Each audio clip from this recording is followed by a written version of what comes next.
بسم الله والصلاة والسلام على سيدنا محمد رسول الله. يا رب تكونوا بخير.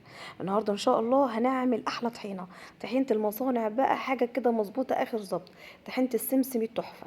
هنجيب كوبايتين سمسم وكوبايه زيت.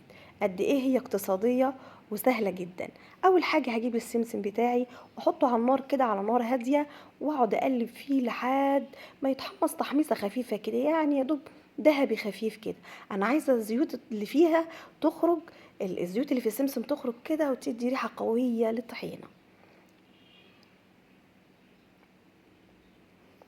زي ما انتوا شايفين كده هنزل بقى بالسمسم بتاعي في المطحنة بتاعتي او في الكبة المتاحة عندك. المطحنة بتاعة الخلاط تنفع جدا او اي كبة عندك. هنزل بالسمسم كده وهطحنه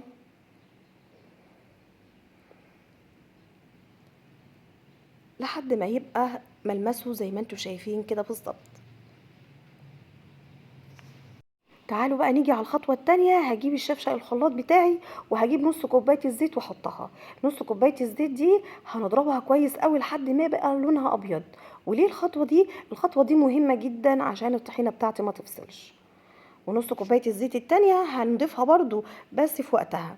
بعد ما يبقى اللون ابيض كده هنزل بالسمسم بتاعي على الخليط. هنزل بالكمية كلها. بعد كده هضرب كويس قوي، وبعد كده هجيب نص كوباية الزيت انزلها عليه كده تدريجيا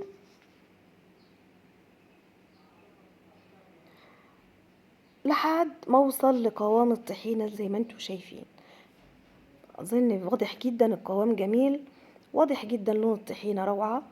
هي طبعا في الاول بتبقى خفيفة كده، لكن بعد شوية ما بتهدى بتتقل وبتبقى زي الفل. تعالوا نختبرها بقى سوا. نعمل طبق طحينة كده على السريع. هحط حبة طحينة من اللي انا عاملاها ورشة ملح ورشة كمون، فلفل اسمر، رشة كزبرة، وحبة خل بصوت قوي، ومية دافية، شوية مية دافيين كده، وهقلب. شايفين لونها اتحول للون فاتح وجميل ازاي، والقوام باين جدا ان هو تحفة، اجمل من اللي انت بتشتريها بره. اعملي بقى طحينة على بابا غنوج او على المشويات، يعني عيشي بقى مع الطحينة الجميلة دي. صبيت بقى الكمية بتاعتي في البرطمان وهقفله كويس لحد ما انا استعمله في اي وقت. الكمية دي كلها يا جماعة اتعملت بكوبايتين سمسم بس وكوباية زيت. قد ايه هي اقتصادية، وكمان لا خدت منا وقت ولا مجهود. يلا ما تكسليش، قومي حالا نعمليها، واشوفكم على خير في وصفة تانية جديدة. والسلام عليكم ورحمة الله وبركاته.